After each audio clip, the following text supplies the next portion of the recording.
રાજકોટ જિલ્લાના ધોરાજીમાં ધોરાજી સરકારી હોસ્પિટલમાં તબીબોની ઘટ. ધોરાજી સરકારી હોસ્પિટલમાં મુખ્ય ડોક્ટરોની જગ્યાઓ ખાલી છે.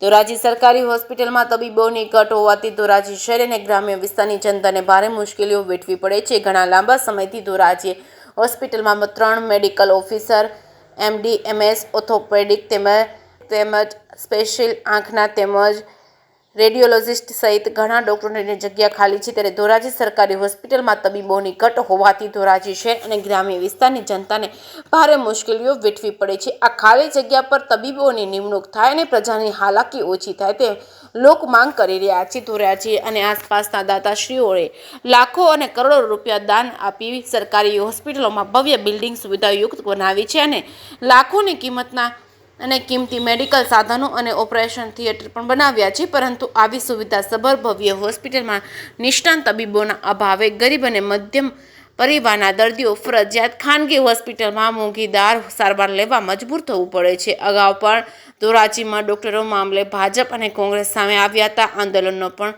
થયા છે. તેમ છતાં આજ દિન સુધી હજુ સુધી ડોક્ટરોની જગ્યા તે ભરાઈ નથી અને તેના કારણે ગરીબ અને લાચાર દર્દીઓ હાલાકી ભોગવી રહ્યા છે. ધોરાજી સરકારી હોસ્પિટલમાં રાજાશાહી વખતમાં બનાવવામાં આવી હતી. સમયકાળે એ જ હોસ્પિટલના મેદાનમાં દાતાઓના દાનથી નવા બિલ્ડિંગનું નિર્માણ કરવામાં આવ્યું છે.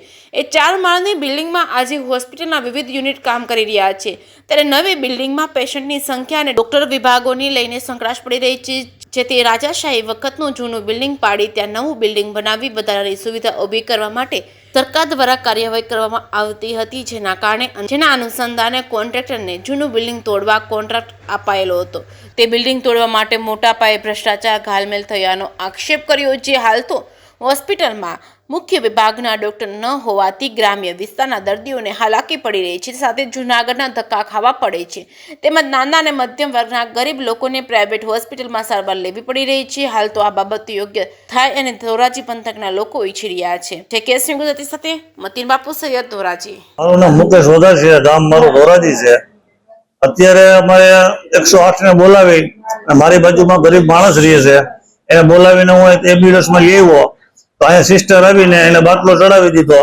તો હવે અમારે ગરીબ માણસ છે, હવે કઈ સુવિધા છે ને, ડોક્ટર જ કોઈ છે નહીં, તો હવે અમારે જવું ક્યાં? અત્યારે હવે તારે પૈસા છે નહીં અને આને તકલીફ મોટી છે. હવે એમ કહે કે ડોક્ટર સાહેબ આવશે, સાહેબ તો કોઈ છે નહીં. જુનાગઢ રિપીટ કરવાનું થાય તો અમારે જુનાગઢના પૈસા તો ટિકિટ ભાડા આવવા જોઈએ ને. હવે અમે ગરીબ માણસ છે, આ સુવિધા બધી છે દવાખાનાની અંદર, તો ડોક્ટર નથી. તો ડોક્ટર નું અમારે કરવું હું અહીંયા આવીને? એ જુનાગઢ નું રિપેર કરવા તમારે જુનાગઢ શેમાં જવું? અમારે ટિકિટ ભાડાના પૈસા અમારી પાસે હોવા જોઈએ ને. સિસ્ટમ અમારી માંગ છે ડોક્ટર સારા મુકાવો, ડોક્ટર કોઈ છે જ નહીં અહીંયા. સિસ્ટર આવીને કઈ દીધી આ બાટલા ચડાવી ગયા. તો અમારે શું કરવાનું? મારું નામ નિર્મળાબેન ભટ્ટ, ધોરાજી રહેવાનું છે. એને આપણે બાબાને દાખલ કર્યો છે. તો અહીંયા સારવાર માટે કોઈ એવા બધા ડોક્ટર છે નહીં, બરાબર? તો હવે એનું આપણે શું નિવારણ લેવાનું? અમારે જો અત્યારે સગવડ નથી, ભાડે મકાનમાં રહી છે. એને મારા દીકરાની વહુ પારકા કામ કરવા જાય છે, હું પોતે કરવા જાઉં છું.